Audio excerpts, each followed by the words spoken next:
Ada hal yang aneh, tapi nyata. Kenapa ya? Kita bisa sadar sedang disakiti, tapi hati ini justru tetap ingin kembali. Kenapa kita bisa menangis, hancur, dikecewakan berulang kali, tapi saat dia datang lagi, dengan wajah penuh penyesalan, kita luluh, kita percaya, dan kita membuka pintu itu lagi, seolah-olah luka yang diberikan justru membuat kita semakin terikat.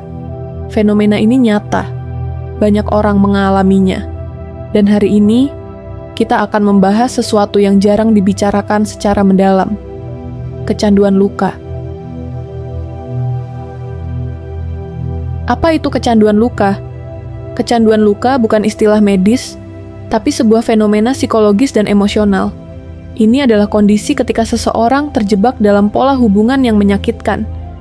Dia tahu itu tidak sehat. Dia tahu dirinya tersakiti.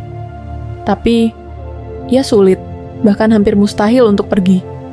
Bukan karena tidak punya pilihan, bukan juga karena tidak sadar, tapi ada semacam ikatan yang terbentuk dari rasa sakit itu sendiri.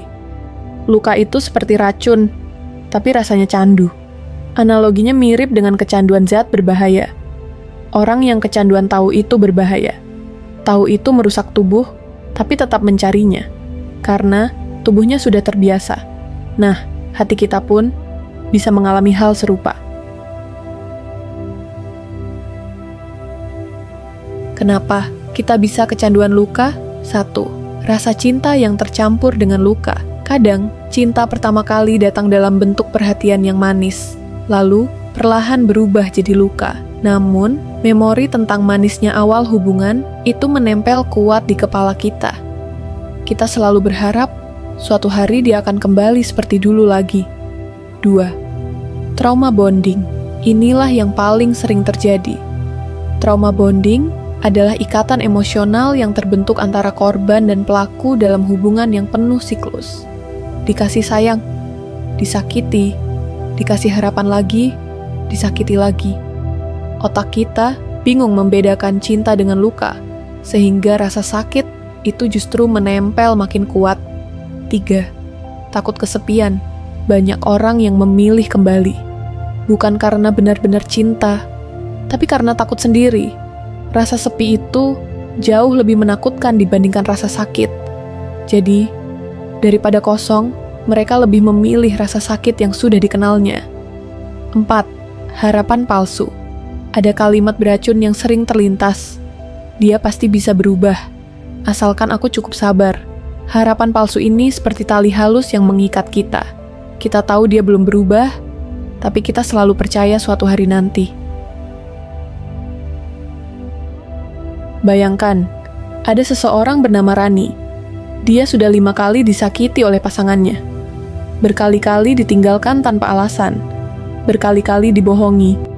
Bahkan kadang diperlakukan dengan kasar. Setiap kali Rani menangis, dia berkata pada dirinya, "Sudah cukup, aku tidak akan engkau, tidak akan kembali."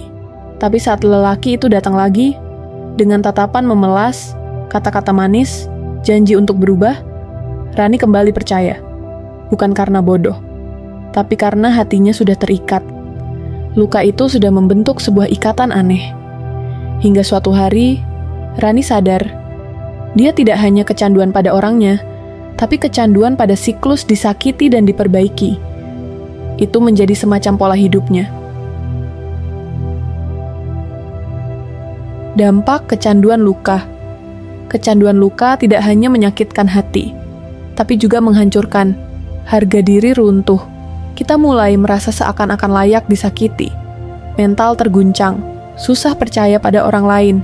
Bahkan ketika orang baik datang, kita merasa curiga, kehilangan jati diri. Kita terlalu sibuk mengejar seseorang yang merusak, sampai lupa siapa diri kita sebenarnya. Mengapa sulit melepaskan? Karena luka itu sudah menjadi bagian identitas kita. Seperti orang yang lama hidup dalam gelap, ketika ada cahaya, justru merasa silau dan tidak nyaman. Begitu juga hati kita, terlalu lama terjebak dalam hubungan yang menyakitkan. Sampai-sampai ketika ada orang yang tulus datang, rasanya asing, bahkan menakutkan. Pernahkah kamu bertanya pada diri sendiri, kenapa aku selalu kembali? Kenapa aku selalu memaafkan orang yang sama? Apakah ini cinta atau hanya ketakutan untuk kehilangan? Kadang jawaban yang paling jujur menyakitkan. Bukan cinta yang membuat kita bertahan, tapi luka yang membuat kita ketagihan. Bagaimana cara keluar dari kecanduan luka? 1. Sadari dan akui. Berhentilah menyangkal. Katakan pada diri sendiri, aku sedang terjebak. Aku sedang terluka. Kesadaran adalah pintu pertama menuju kebebasan. 2. Kenali pola. Tuliskan siklus hubunganmu. Kapan kamu diperlakukan baik? Kapan kamu disakiti? Lihat polanya. Biasanya akan terlihat jelas bahwa baiknya hanya sebentar, lukanya berkali-kali. 3. Bangun diri sendiri. Alihkan energi untuk memperbaiki diri. Belajar hal baru, dekat dengan keluarga. Rawat dirimu sendiri. Ingat, yang bisa menyelamatkanmu bukan dia, tapi dirimu. 4. Berani membatasi. Berani berkata, cukup adalah langkah besar. Mungkin butuh waktu, mungkin butuh air mata, tapi itu satu-satunya jalan agar kamu bisa sembuh. 5. Cari dukungan. Jangan hadapi sendiri. Ceritakan ke sahabat, keluarga, atau bahkan profesional. Kadang, kita butuh suara orang lain untuk mengingatkan siapa kita sebenarnya.